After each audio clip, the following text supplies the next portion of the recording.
from symptomatic individuals. So this can be confusing if you actually don't read the whole science and the study. So what does this actually mean? Are the mask mandates really slowing the spread? The short answer is no.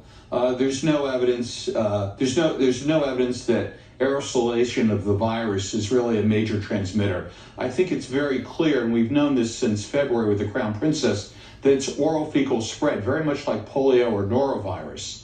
And that's where aggressive hand washing really plays a role. You also didn't mention the CDC guidance from May 20th of this year that quotes other randomized controlled studies, some of which you referenced, that simply show that masks for influenza-like illnesses simply aren't effective. It's simple. Does your chain link fence stop a mosquito?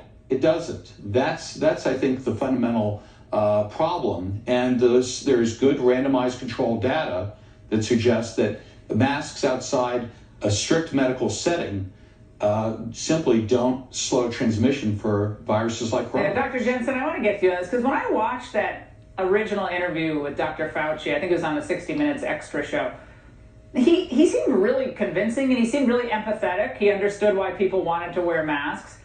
But then as this went on, it's like the mask becomes a symbol of unity or patriotism, which is nice. I like all of that. And maybe it has some minor effect, but what is the truth here?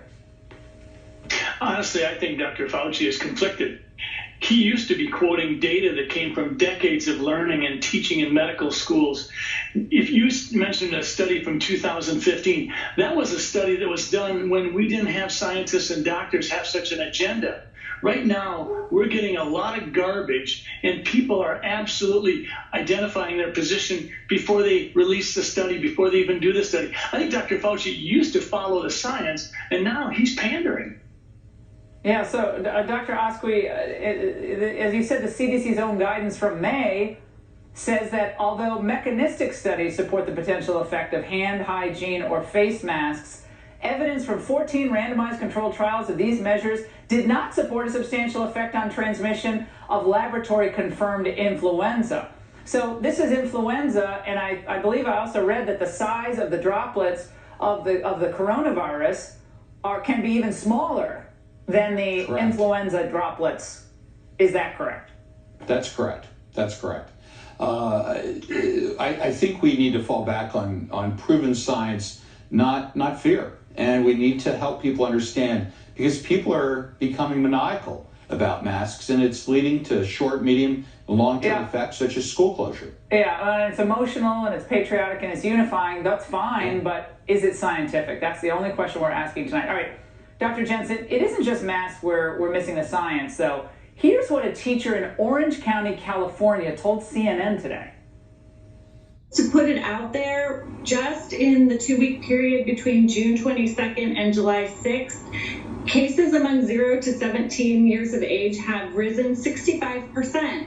That's concerning and alarming to teachers who want to go back to school to be with their students, but we fear for their safety.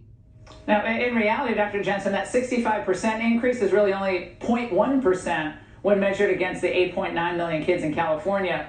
Again, why do you think this perpetual drumbeat of fear and panic is really the hallmark of all reporting, almost all reporting on this COVID? What's going on here? This is frankly disturbing, beyond disturbing at this point. I think a fair amount of people in public health in this country have absolutely fractured the trust with the public. The public isn't buying it. This idea of a teacher saying that it's gone up 65%, quite frankly, I think Dr. Atlas out of Stanford came out and he said, if you're under the age of 70, your case fatality rate is 0.04, which is less than half of a lot of flu epidemics. Quite honestly, we're not getting facts anymore. We are just getting opinions, and we need to focus on sustainable measures. We know that if you keep your hands away from your eyes, your nose, your mouth, cover your mouth when you cough, don't go out if you're sick, do some physical distancing. But a lot of this stuff is just whack-a-mole versus actual science, and quite frankly, science has been sacrificed at the altar of panic. Yeah, and panic in politics. I mean, there's a concern that they want to keep this panic going into the fall election season. So, Dr. Asqui, people are afraid to go vote. They have to vote by mail, et cetera, et cetera. I want to get to the news on these vaccine trials. The ultimate success is predicated on producing antibodies. But didn't Dr. Fauci and others say that the antibody response may vanish after a few months? So don't these things seem contradictory, Dr. Osqui? They do. One really doesn't know whether these antibodies, how long they will last and whether they're effective. But what concerns me is none of these vaccine makers are looking at innate T cell immunity. The T cell is very important in this viral response and our response to this virus. And I don't see any metric by which any of these vaccine makers are measuring this. And that's really the important question to ask. How long will this immunity last? And what are we showing in terms of T cell training to fight future viral infections, or this viral infection, when the vaccine is given? Yeah, it's, well, we certainly hope we can make a lot of progress, but we have to just be honest about what we know and what we don't know. Gentlemen, Exactly. Invaluable. Thank you so much. And the